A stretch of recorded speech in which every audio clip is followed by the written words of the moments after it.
Hey, good morning. This is June 11th, 2018, and what I want to do in this video today is really just do a brief kind of an overview of the Blue Letter Bible and how you could use this in your own Bible study.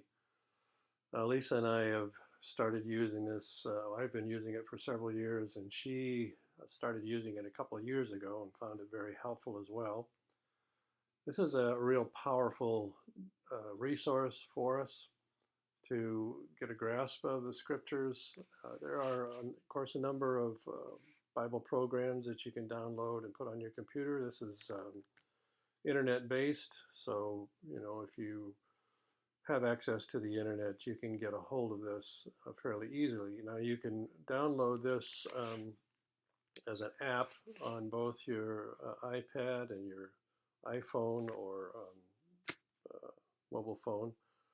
You just go to the App Store and type in Blue Letter Bible. The app will come up. It's for free. You can download it and have access to this in your pocket. It's really amazing. I could show you the bookcases that I have full of resource books that I would need to do what's accomplished now in this program, plus many other things beside. So this is the home screen of the Blue Letter Bible. If you've been using it a while, this is a fairly new. This has been reconfigured, I think, for a year or so. The BLB Classic is in this icon. If you click on that, it'll take you to the old Blue Letter Bible. It has the same material, just in a different format. You can take a look at it and you see which format you like. Both of them are as functional as the other. I'm going to use the new format, but you can see how this has a great deal of information that you can scroll through. And there are commentaries, there are books that you can download, there are ebooks that you can download. This gives us a little feature or synopsis of the featured items in the Blue Letter Bible that you'd want to take a look at. I haven't explored all of them. There's just a lot there. I want to show you primarily, not in this video, but in future videos, how I use it. And of course, everybody's going to use it a little bit differently. But this is the method that I use to help. And if you've got comments, if you've been using this and have different methods, I'd be delighted to hear how you use it as well. I'm just going to go ahead and go back. If you want to toggle between the two versions, you just go to this icon here and to the other one that got me over here. So now the first thing you're going to notice here is across the top you'll have a series of icons that'll take you. This is like I said, it's download it for free. You can donate if you would like. You can set up an account to donate to keep it going. It does have some paid advertising, primarily of a Christian nature. They went to this probably a year ago in order to upgrade this and keep it going. It does cost money, of course, to do this. And so any donations that they get are appreciated. I think the first thing we'll want to do here, this is just from time to time they'll do a feature of somebody who's contributed to the Blue Letter Bible in the past and has gone home to be with the Lord. And you can read a little bit about their biography there. This gives a little bit of news updates as to how the Blue Letter Bible is being used throughout the world. And then there's various news items, articles, and you can, J. Vernon McGee, of course, has gone home to be with the Lord as well, but he did the 5-year Bible study that can take you through the Bible in 5 years. Very helpful, although I don't agree with some of his views in Genesis. He nevertheless is an excellent expositor of the Bible. If you go down here, there are just little daily helps. This one is 10 verses on trials and tribulations. This is 10 popular verses. And then you can go down here to click the desktop site.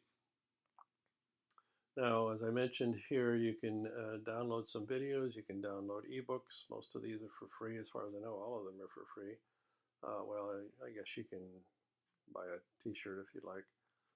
And these are, again, the apps that'll take you to those apps to download them. There is what is very helpful are video tutorials as to how to use the site here. You would click on it right here, and that will take you then to a quick start guide to give you the essentials, how to word search, how to customize it for your style of study. The advanced BLB, let's just go there. It kind of gives you some other options as far as downloading verses. We'll go over this in a future, how I use this multiverse retrieval and copying things and so on. Very, very powerful and helpful in your study. So this is really all of those elements of the tutorials. It gives you the time, they're very short, usually under 2 minutes or so. So you can use those as you see fit. Again, just anytime you want to go back to the home screen, you just come up here to this icon and click on it. It'll take you back there. Okay, so we're doing good. So as far as a search, you can go to this here. This allows you to come in here, type in a verse, or if you are thinking of a word or a phrase, you can type that in. And you can click on this here and it will take you to that if it's available. Sometimes you have to, especially if a word search, if you don't have the phrases just right, come up empty. But oftentimes it'll give you, if you have 2 words, it'll give you every place that those 2 words are used. And you can select which version of the Bible you would like, whether it's King James, New King James, New Living Translation, New International Version, the English Standard Version, Christian Standard Bible, and the New American Standard Bible. This is, I believe, the Greek. Let me just click on that here. We'll just go to John 1. And no, oh, it's a New English Translation. All right. So this is a Revised Standard Version, American Standard Version, Young's Literal Translation. This is oftentimes helpful. Just to get a feeling between the King James and the Greek text as to a comparison as to what it literally means. Sometimes it's clumsy, but oftentimes it clarifies some of the King James words that are a little bit outdated in our lexicon today. This is the Darby Bible here. I believe this is the Webster's Bible. And of course, here it gives you the Hebrew names version. This is interesting. I believe this is the Greek. No, this is the Greek down here. So if you're familiar with Greek, you can go to that and it'll just give you the Greek words. Very interesting. I took a little bit of New Testament Greek, just enough to kind of understand how to pronounce some of these things, but other than that, I didn't get into it a great deal of depth. Anyway. So we have then this here is the Westminster Leningrad Codex. I'm not even familiar with what that is. Let's take a look at that. Oh, again, it's just another Greek. Didn't go to it. Let's see. Let's try this. Doesn't have it, I guess. Let's try this one. Okay, just another Greek version, apparently. Textus Receptus, I believe that would be. So it's just, these are variations of the Greek texts. So you'd have to be more in tune with the Bible history to understand where these texts come from. Maybe we'll get into that at some point. But for now, let's just go back to the King James here. And look over here on the right-hand side. There's sponsors where you can partner with the BLB for donations again. But as far as searching, this is usually the quickest way to search. You can search up here, you can search here, you can click here, you can search. They're all about the same. All right. And again, you just type in a word or a verse. This is a lexicon, concordance. Generally, if you know a number, like a Strong's number, you can type that in there. I usually have to, I think, put Greek. Let me just put a 645 and see what comes up there. So there you have the Greek word that corresponds to that number. I just kind of put it in at random, but this is the first letter of the Greek alphabet.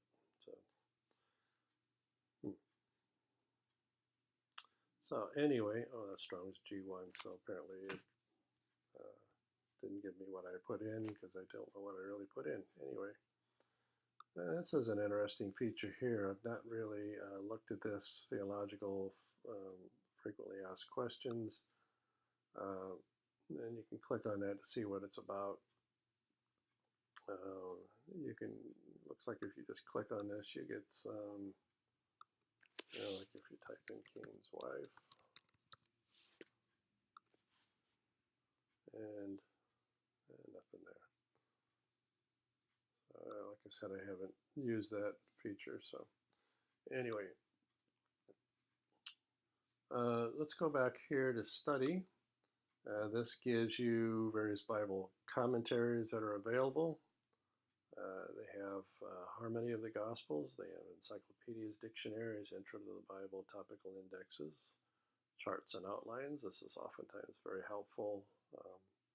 Timelines, maps, images, and Hebrew and Greek grammar. So you can get into as much depth as you want. And there are special women's resources. There are theological resources of missions, cult resources, kind of explaining the different cults, different creeds, catechisms, and confessions.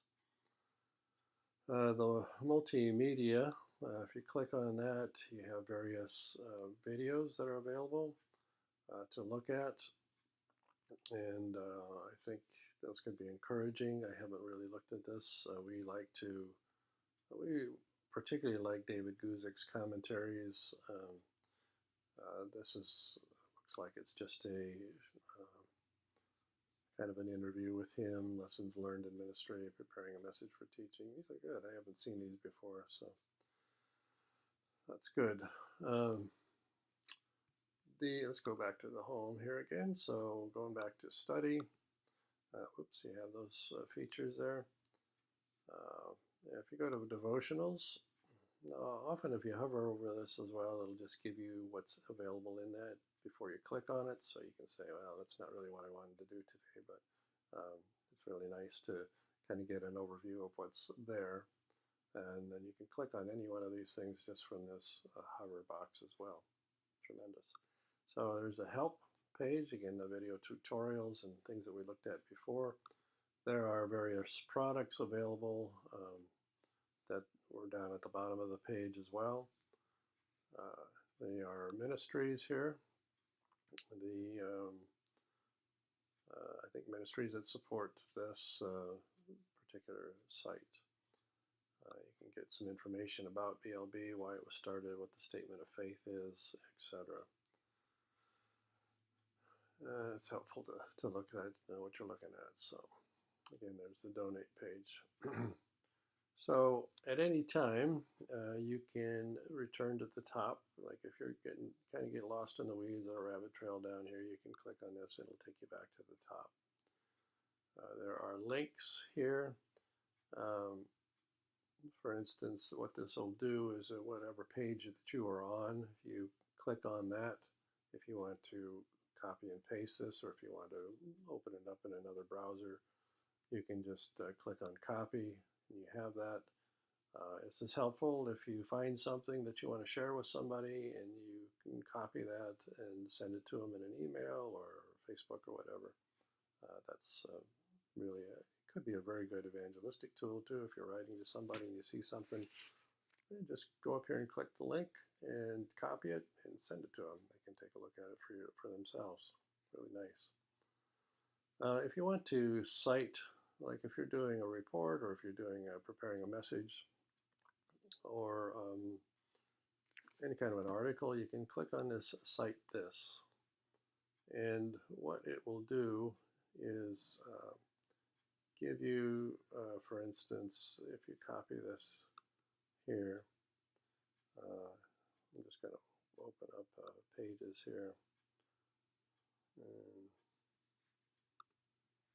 sorry about this here, but just really quick, just want to open that up. So I'm just going to click and paste here. So again, this will then give you what that particular link or page is about, summary and frequently asked questions, and then this is the link here. That oftentimes that will come up as a linkable link. In other words, it'll show up as blue if it's posted into a social media page. Okay, so anyway, we'll get rid of that, delete that. So, and of course at any time, if you want to print a page, you can just click on that and it'll send it to your printer. Very, very good there. This feature down here for multiverse retrieval is, I like this a lot as well. If there are several verses that you're looking at, or if there are verses in a chapter that you don't want to read the whole thing, or you don't want to copy the whole thing. For instance, let's just go to Genesis chapter 1, and we'll click on that. Okay. We didn't necessarily, I didn't even have to do that actually. I could just type in here, but this is at least like if you're going through and you want to select certain verses. So if you want to select just the first 2 verses, and then you want to come down towards the end of the chapter, and the next 2 verses, say 19 and 20, are the ones you want to cite. You just come over here, and you're going to type in Genesis 1, 1 and 2, and also, and then you just click on here and you go Genesis 1, 19 and 20. Okay. Now you can just hit retrieve like that if you want, but what I want you to see here is that under these advanced options, you can put this in more of a paragraph form. So you would go down here to paragraph order, and you have the options of either doing the verse then the reference, which we normally see. You can do the reference or verse, which in other words, it'll show you these reference numbers here, followed by the verse. Or if you just want the reference only and no verse at all, then you just have that.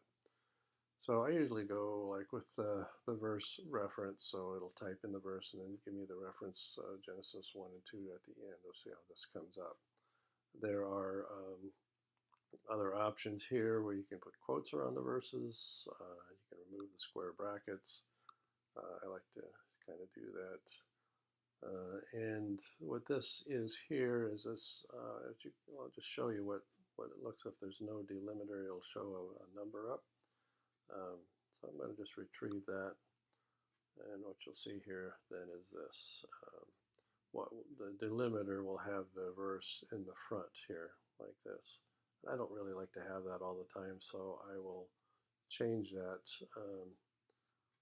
You can go down here and you can change that, so rather than having no delimiter, I'll have no number. Right, and then I don't want the reference delimiter. That's the square brackets around here. So I don't think there's a thing about versions here. So it shows you what it's going to look like here, like that. Okay.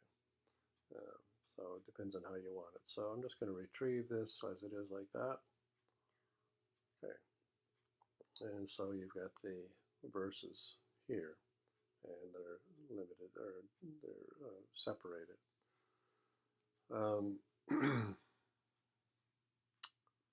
So I think that's, if you're just going line by line, you would do this one here, and I'll just show you how that comes up. So you have each verse separated out that way. So it's very possible that all you want to do is just copy to clipboard, and then it's on your clipboard. You take it to your Word document or wherever you're going to put it, paste it in there, and it saves so much time. Then you've got that right there to refer to and to include in your document if you want it. All right, so I think that kind of gives a general overview. I think this is probably a little bit longer than I wanted to go, but I hope this is helpful. I'm going to do, like I said, further videos just showing how I like to do a study, and maybe it'll be helpful for you to get yourself started. So thanks, and have a blessed day.